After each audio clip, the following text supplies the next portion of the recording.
बहुत समय पहले की बात है। एक राजा को उपहार में किसी ने बाज के 2 बच्चे भेंट किए।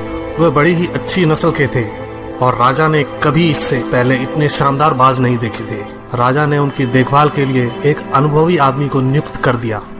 जब कुछ महीने बीत गए तो राजा ने बाजों को देखने का मन बनाया और उस जगह पहुंच गए जहां उन्हें पाला जा रहा था। राजा ने देखा कि दोनों बाज काफी बड़े हो चुके थे और अब पहले से भी शानदार लग रहे थे। राजा ने बाजों की देखभाल कर रहे आदमी से कहा, मैं इनकी उड़ान देखना चाहता हूँ, तुम इन्हें उड़ने का इशारा करो। आदमी ने ऐसा ही किया। इशारा मिलते ही दोनों बाज उड़ान भरने लगे, पर जहाँ एक बाज आसमान की ऊंचाइयों को छू रहा था, वहीं दूसरा कुछ ऊपर जाकर उसी डाल पर आकर बैठ गया जिससे वो उड़ा था। ये देख राजा को कुछ अजीब लगा। क्या बात है, जहाँ एक बाज इतनी अच्छी उड़ान भर रहा है, वहीं ये दूसरा बाज उड़ना ही नहीं चाह रहा। राजा ने सवाल किया, जी हुजूर, इस बाज के साथ शुरू से यही समस्या है, वो इस डाल को छोड़ता ही नहीं। राजा को दोनों ही बाज प्रिय थे और वो दूसरे बाज को भी उसी तरह उड़ना देखना चाहते थे। अगले दिन पूरे राज्य में ऐलान कर दिया गया, जो व्यक्ति इस बाज को ऊंचा उड़ाने में कामयाब होगा उसे ढेरों इनाम दिया जाएगा। फिर क्या था, एक से एक विद्वान आए और बाज को उड़ाने का प्रयास करने लगे, पर हफ्तों बीत जाने के बाद भी बाज का वही हाल था। वो थोड़ा सा उड़ता और वापस उसी डाल पर आकर बैठ जाता। फिर एक दिन कुछ अनोखा हुआ।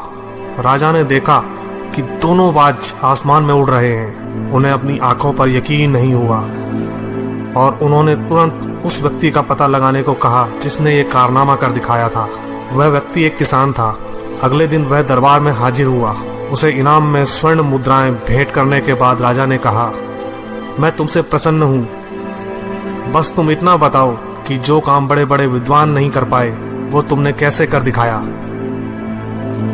मालिक, मैं तो एक साधारण सा किसान हूँ, मैं ज्ञान की ज्यादा बातें नहीं जानता। मैंने तो बस वो डाल काट दी जिस पर बैठने का बाज आदी हो चुका था, और जब वो डाल ही नहीं रही तो वो भी अपने साथी के साथ ऊपर उड़ने लगा।